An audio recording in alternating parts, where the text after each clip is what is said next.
I believe that today was the anniversary for McGregor Diaz 1. UFC 196 pay-per-view from Vegas, March 5th. The only approach I changed is I dug the grave a little bit wider, a little bit longer for Nate's skinny, fat, long body. He didn't give a fuck about trash talk. Conor's in serious trouble. He done it. He done it.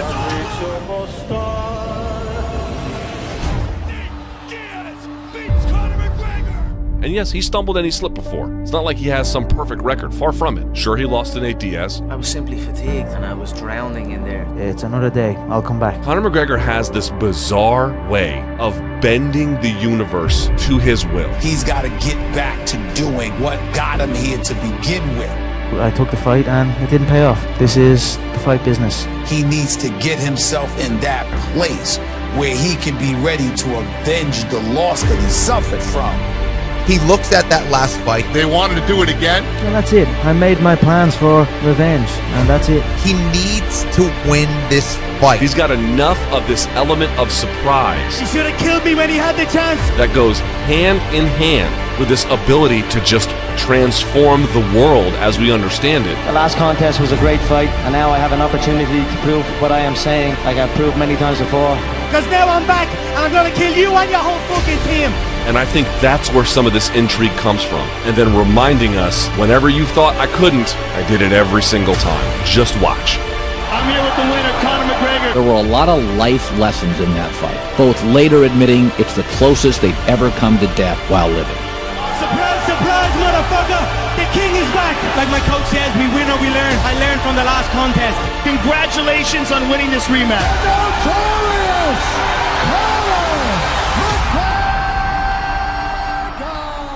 These two bring out the absolute best in one another. That night, that moment was iconic. The whole world was watching. 5 minute, 5 rounds. The damage that he took, he couldn't see. It was just such an insane fight. It's just epic in every way. Nate Diaz is really good. McGregor had nothing left. Diaz was drenched in blood. McGregor also drenched in blood. Nate Diaz is as tough as they fucking come. Lost the first fight to Nate, he came back and he won. 1-1. Regroup, boy, we'll do it again. This time at 155 pounds. I came up to 170, faced the bigger man, overcame my adversity. Now you want this trilogy? It's on my terms. Come back down to 155, we'll do it. I think everybody in this room wants to see number 3.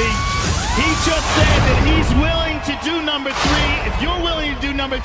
I think he fights Diaz again at 155. And when these two forces meet, it is unlike anything I've ever seen in the sport of mixed martial arts. Conor, you're no stranger to a challenge. It's business as usual. It's gotta get settled one way or another. Good job today, Conor, but we're going for 3. Better step it up for this one. Obviously, there's probably going to be a trilogy. When does that take place? I'm not doing shit until we go for round 3. Nate Diaz right now is goddamn gigantic. It frustrates the shit out of me that he's not fighting. Nate straight up beat him with 11 days preparing, sipping Coronas on a boat. I was like, this is going to be the first guy that Conor's ever fought that's been in wars with like legends. And he's been in there with a lot of fucking high-level dudes. Monster. Size and length, deceptive boxing skills. You've got Diaz's durability, which is inhuman. And his jiu-jitsu's off the chain, man. I don't think the UFC even knows how fucking huge Nate Diaz is. Too bad his fight fell through. Nate Diaz is out of his fight with Dustin Poirier. Nate Diaz looks like a guy you don't fuck with. When he fought at 55 before the Conor fight, he fought Michael Johnson, one of his best fights. Fuck that! Conor McGregor, you're taking everything I work for, motherfucker. You know what's the real fight? What's the real money fight? It's me. I'm gonna fight your fucking ass. That real shit right here. And when he put that fucking rear naked choke in, he put that motherfucker in like a super ninja. This is fight shit. This is ninja shit. He's had some sensational UFC victories. Including Rafael dos Anjos, Donald Cerrone, and Rory McDonald. But it was his short notice win over Conor McGregor that solidified the Stockton product as a star. The place I was at was going fucking nuts. Everybody was losing their fucking mind.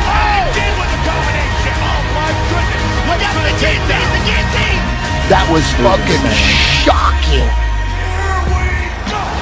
Nate Diaz, you just shook up the world. And I'm not surprised. He's super famous now. Everybody knows who Nate Diaz is. Congratulations, Nate, on a spectacular victory. Nate Diaz! He know what he has done in the UFC, and certainly we know what his Gracie Jiu-Jitsu credentials are. He's not going to be intimidated by anyone. You know, the consistency and the guys that he's fought throughout his career, he's been working his ass off for a very long time. It's more interesting to see somebody with a unique personality and unique fighting skill set. I feel like I'm better than everybody. Nate Diaz entering the octagon, ready for a fight. USA, motherfucker! I'm an athlete, a warrior. We should already be ready to fight everybody on our worst day. Nate Diaz, thank you for being awesome. Nate Diaz stands out as a true original. He lost a fight, he got humbled, and then he jumped right back on the horse and then wound up winning. And then he comes back and blows Eddie Alvarez out of the water to become the first two-division concurrent champion in the sport. He won the first 3 rounds against the greatest boxer of all time. What does he mean for the sport of UFC post-Mayweather fight? I mean, even though he lost that fight, he performed admirably. When we saw him fight Khabib, he fell short. He fell short. If you don't have lots of little failures, you're never going to improve.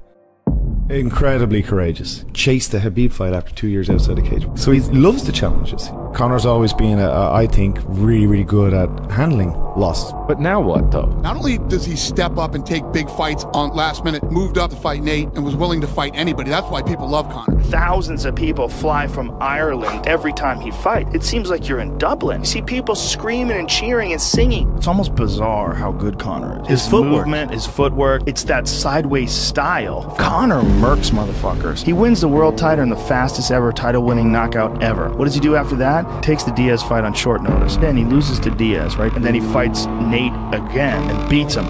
Goes from there and just starches Eddie Alvarez like a world beater. He's a once-in-a-lifetime guy. Conor sets it up and he's landing combos that are all so precise and this power. He's touching dudes and you can see it on their face.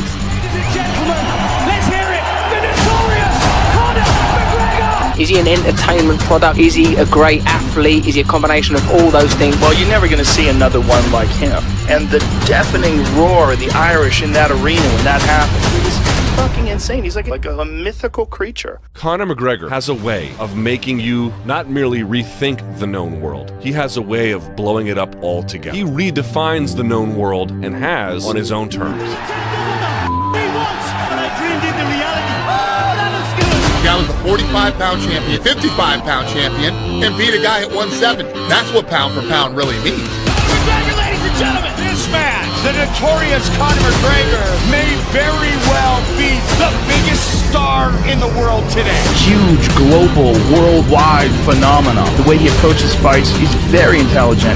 You look at the body of work for Conor McGregor, beat the greatest featherweight of all time in 13 seconds. I actually think in the Khabib fight, Conor had an improved gas tank. He came from McGregor Diaz 2 and he put on one of the performances in MMA history. When Nate Diaz and Conor McGregor fight, they elevate each other to unknown levels. If there's another fight that would sell, it would be huge. It would be that. It would be Diaz 3. Never ends. I know there's a rivalry between you two. Trying to kill. You'll do fucking nothing. We're gonna give the people what they want to see. I think it's their only fight. At 55, a trilogy fight. Both of these fights were back and forth. This was UFC's version of Hagler-Hearns in the 80s. The fight is the Nate Diaz fight. That's the fight. That's the fight. Oh yeah.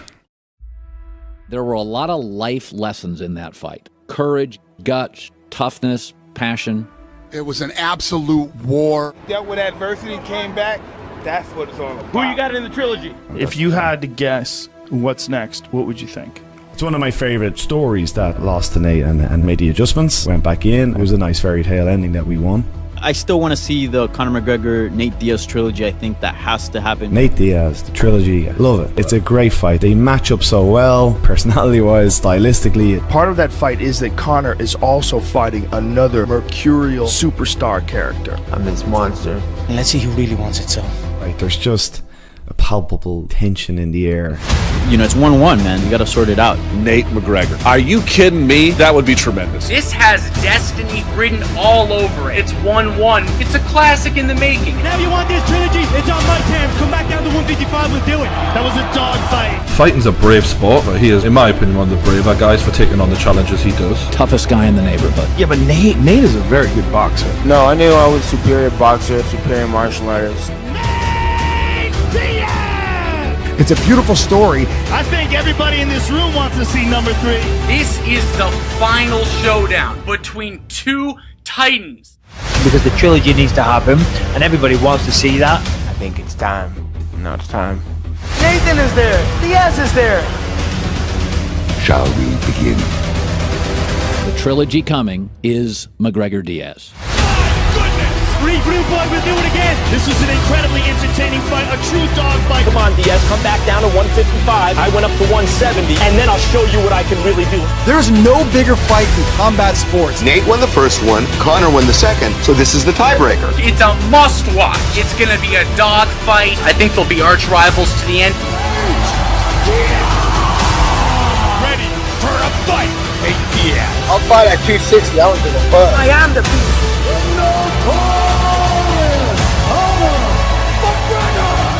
And they're going to make more money for the third fight than any other belt's going to get them in the world, selling the biggest super fight of the UFC. I get Nate Diaz, Conor back in the ring, and let's do this!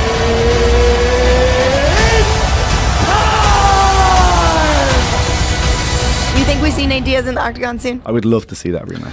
It's a massive fight. The history between those two guys. I think he will be ready to face the best Conor McGregor there's ever been. So I'm ready to go again, but we going for 3. This time at 155 pounds. If you want to fight me, you better say my name and you better say it loud, otherwise I don't hear you. What's up, Nate? Nate Diaz. Are we gonna see you soon or what? We're coming. When they meet again, it'll be the biggest fight in UFC history. Your coach John Kavanagh said he'd like to see you face Nate Diaz. Of course the Nate one is still there. He's sitting there waiting. It needs to be finished like every great story. People want to see a real fight, they know who to call, you know?